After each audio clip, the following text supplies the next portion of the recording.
नमस्कार, मैं राकेश परमार और आप देख रहे हैं महत्वपूर्ण मुद्दा।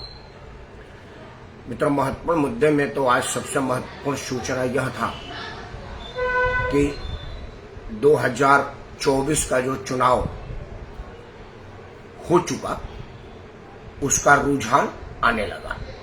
अरुणाचल में भाजपा की सरकार बनी और केंद्र में बनने की स्थिति में सारे समीक्षक और सर्वे बता रहे हैं।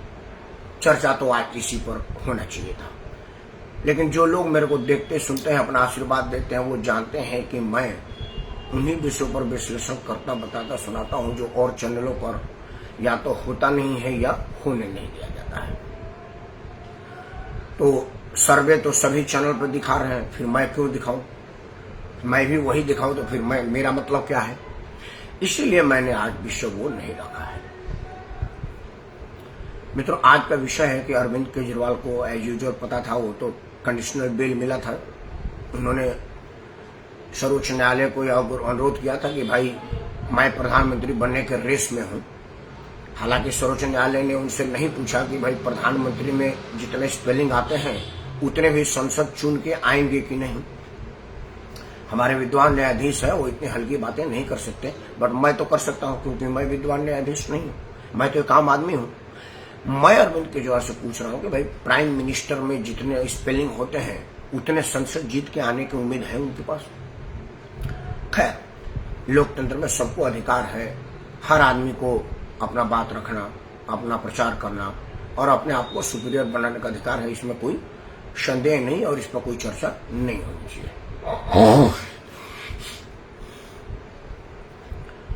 मेरा जो आज चर्चा है, मेरा जो आज चिंता है वह यह कि अरविंद केजरीवाल जेल जाने से पहले पूरा ड्रामा किया। असल में क्या है कि अरविंद केजरीवाल के पार्टी की जो प्राथमिक योग्यता होनी चाहिए वो है ड्रामा। हर मामले में वो लोग सिर्फ नौटंकी करते हैं, ड्रामा करते हैं, लोगों को कंफ्यूजन में डालते हैं और पूरे समाज को कंफ्यूज करते हैं। कंफ्यूजन की शुरुआत हुई मुझ जैसा आदमी तो टोटल कंफ्यूज हो गया। अरविंद केजरीवाल राजघाट पर मोहनदास करमचंद गांधी की समाधि पर गए। अब यहां मेरा दो कंफ्यूजन है। पहला कंफ्यूजन कि ये वही मोहनदास करमचंद गांधी है जिनके तस्वीर भारत के सभी कार्यालयों में लगे हुए हैं, राज्य सरकार हो, केंद्र सरकार हो, सभी सरकारी दफ्तरों में मोहनदास करमचंद गांधी की तस्वीर लगी है। एक एकलौता अरविंद केजरीवाल का दफ्तर है जहां उनके तस्वीर को कूड़े में फेंक दिया गया और वहां दूसरे लोगों की तस्वीर लग गई। उसका वजह केजरीवाल बताएगा कि क्या वह गांधी में वोट बैंक नहीं देखता, या गांधी के लगाने से उसका कोई राजनीतिक फायदा नहीं होता, या वो गांधी के विचारों को नहीं मानता। आखिर क्यों गांधी की तस्वीर को कचरे में फेंका है? आप सब लोग, जो लोग उसको टीवी पर बयान देते या उसके पार्टी के प्रवक्ताओं को भी बयान देते देखते होंगे, तो देखते होंगे कि भाई भीमराव अंबेडकर और भगत सिंह जी की तस्वीर लगी है। वो दोनों आदरणीय हैं, उनके सम्मान में, उनके आदर में किसी तरह की कोई कमी ना मेरे मन में है, ना ही देशवासियों के मन में है। लेकिन लोग पूछेंगे कि भाई इन लोगों में मोहनदास करमचंद गांधी भी तो एक शख्सियत थे, उनकी तस्वीर क्यों फेंका? अगर उनके विचारों को नहीं मानता, उनसे अपने आप को एसोसिएट नहीं करता, तो गांधी की समाधि पर काहे ले गया था आज भाई? दूसरा मेरे को कंफ्यूजन कि मोहनदास करमचंद गांधी पूरा जीवन मद निषेध की वकालत करते रहे, धूम्रपान की वकालत करते रहे। उनके विचारों को सम्मान देने के लिए हमारी सरकारों ने गांधी जी के जन्मस्थल गुजरात में पूर्ण शराबबंदी लागू किया है कि भाई गांधी जी जब शराब के विरोधी थे तो कम से कम उनके गृह राज्य में तो मद्य निषेध कर ही दिया जाए। तो पूर्ण शराबबंदी गुजरात में है। जिस शख्सियत ने शराबबंदी को अपना आधार माना हो और सरकारों ने उनके सम्मान में शराबबंदी किया हो उनके गृह राज्य में, उनके समाधि पर शराब के घोटाले का अपराधी का जाना, यह बात बताता है कि हमारा केजरीवाल कितना बड़ा नौटंकीबाज है और वो उसका राजनीति किस करोट ले रही है, कहां जा रही है। दूसरा कि वो जो संबोधित करते हुए अपने लोगों को कहा, वो हमेशा से कहता कि 1 रुपया नहीं मिला, कहीं कोई सिक्का नहीं मिला, लेकिन वो लोगों को बताता है, अदालत को नहीं बता पाया, जांच एजेंसियों को नहीं बता पाया। यह बड़ा बारीक लाइन को समझने की बात है। जब उसके सामने माइक होती है, कैमरा होता है, तो वो ये सादा ठट ठट ठट फटफट फटफट बोलता जाता है कि कहीं छापा मारा, कोई सिक्का नहीं मिला, कोई चौनी नहीं मिली, कहीं ठंडी नहीं मिली, हमारे पर कोई केस नहीं, हम एकदम निर्दोष हैं, हमको जेल में ठूस रखा है। लेकिन जब जमानत के लिए अदालत के पास जाता है तो विद्वान न्यायाधीश के सामने यह बात नहीं कह पाता, क्योंकि वो तो सबूत मांग लेंगे। जनता सबूत नहीं मांगती, वो तो आवेग में आती है, सुनती जाती है। माइक वाला सबूत नहीं मांगता, टीवी वाला सबूत नहीं मांगता, वो तो जो बकवास करते जाए वो दिखा देगा। अदालत सबूत मांगती है, तो अदालत के सामने वो निर्दोष नहीं है, जनता के सामने निर्दोष है। जनता के सामने कहता है कि मैंने कोई अपराध नहीं किया, कोई पैसा नहीं मिला, कोई मनी नहीं। दूसरा मैं ये पूछना चाह रहा हूं कि अरविंद केजरीवाल चुनाव प्रचार में खुद के लिए मांगा, मतलब उसको मनीष सिसोदिया से प्रचार की जरूरत नहीं थी, उसे संजय सिंह से प्रचार की जरूरत नहीं थी, उसे सत्येंद्र जैन से प्रचार की जरूरत नहीं थी, क्योंकि इन तुम लोगों ने, संजय सिंह तो अपने अलग ग्राउंड पर जमानत पाए हुए हैं, प्रचार के नाम पर नहीं पाए हुए हैं, लेकिन सत्येंद्र जैन और मनीष सिसोदिया तो मतलब आम आदमी पार्टी में शुरू मेरे से और समाप्त मेरे पे है। सत्येंद्र जैन का कोई मतलब नहीं है, मनीष सिसोदिया का कोई मतलब नहीं है, सड़ रहे हैं तो सड़ने दे, चुनाव प्रचार के लिए जमानत का अधिकार सिर्फ मुझे है। यह भी एक कंफ्यूजन वाला बात है। मित्रों, मैं आपको 2-3 बातें स्पष्ट कर देना चाहता हूं। केजरीवाल बवाल है और बहुत बड़ा सवाल है। बवाल क्यों है कि ये वही आदमी है जो मुख्यमंत्री की शपथ लेने के बाद भी 26 जनवरी को राजघाट बोट क्लब पर धरने पर बैठ सकता है, मतलब अपने एस्टेब्लिशमेंट के विरुद्ध राष्ट्रीय त्योहार के दिन धरना पर बैठ सकता है, बोट क्लब पर रजाई ओढ़ के सो सकता है। अब समझिए कि ये इसका प्रश्न कितने दुनिया में देश की शर्मिंदगी बढ़ा रहा है। पूरी वर्ल्ड मीडिया कर रही है कि भाई चुना हुआ है जयप्रकाश जी जिन्हें संविधान की शपथ लिया हुआ है, उसने उसी संविधान के विरुद्ध काम किया है, मतलब कुछ बुरी बात है। दूसरा बात मैं कह रहा हूं कि अरविंद केजरीवाल सवाल क्यों है।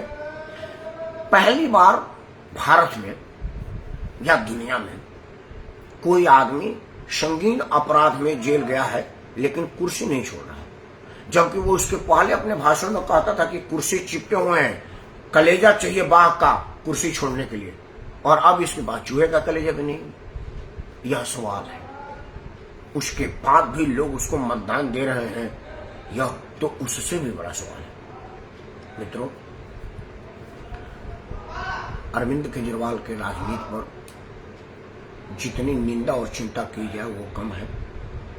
अरविंद केजरीवाल और उसके पार्टी के बिहेवियर पर जितनी चिंता और चिंतन किया जाए वो कम है, क्योंकि दुनिया का ऐसा कोई अपराध नहीं है जो अरविंद केजरीवाल और उसके गुर्गों में नहीं है। बलात्कारी वो, बेविचारी वो, अपने पति पर कुत्ता छोड़ देने वाले वो, और ये सब किसी और ने नहीं इल्जाम लगाया है। अभी हाल ही में उसकी अपनी राज्यसभा सदस्य जो उसकी अत्यंत करीबी भी है, वो महिला ऐसी है जिसने अरविंद केजरीवाल के लिए अपना पति छोड़ दिया, या उसके पति ने अरविंद केजरीवाल के लिए उसको छोड़ दिया। जो आप कहना चाहें, मैं ये जरूर जानता हूं कि स्वाति मालीवाल और जय हिंद एक साथ नहीं रहते। इतनी करीबी और नजदीकी मित्र, सहयोगी और सांसद का उसके घर में कुटाई हो गया, या इससे बड़ा अपराध नहीं हो सकता।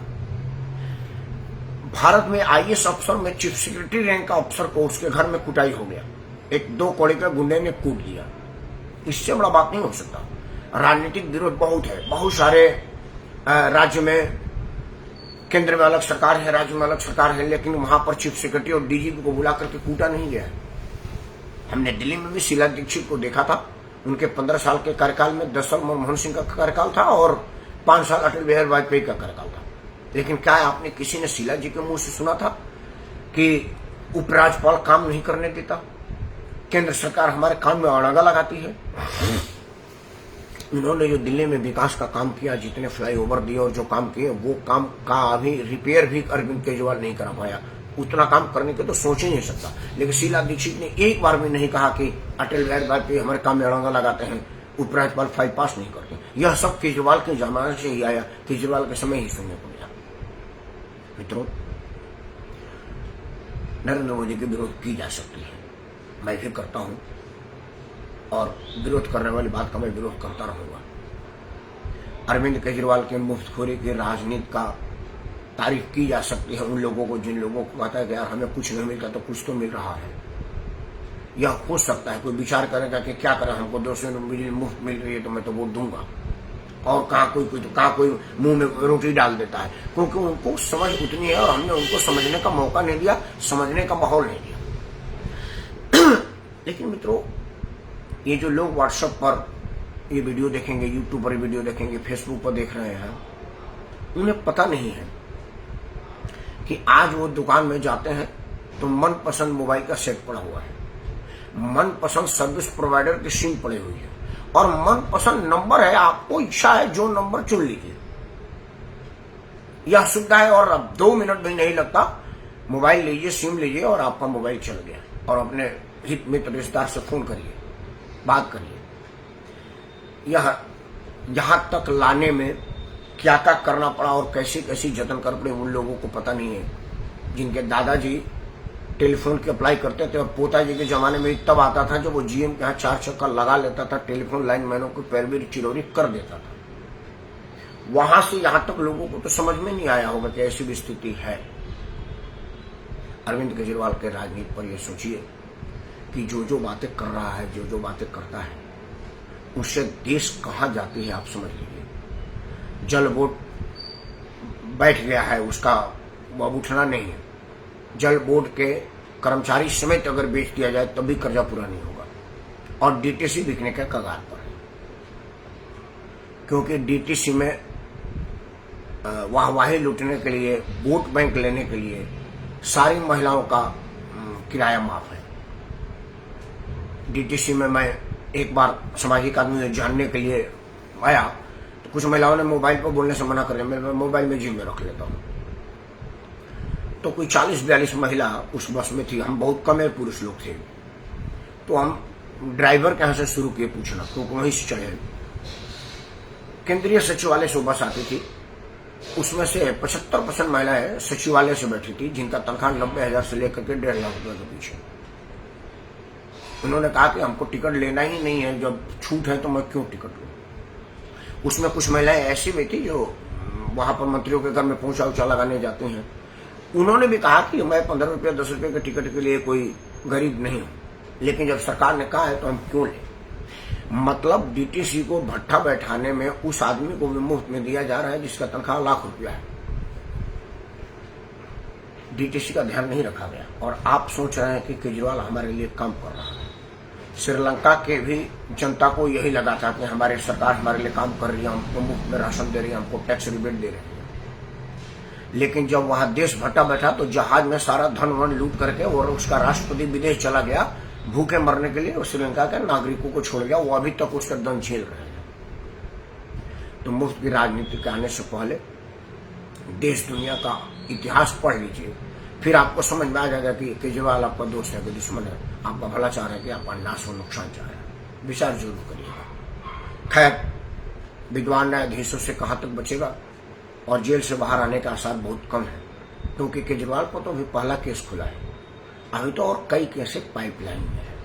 अगर ईमानदारी से सबकी जांच हो जाए तो केजरीवाल को 100-200 बार जेल जाना पड़ेगा, 100-200 साल के लिए जेल जाना पड़ेगा।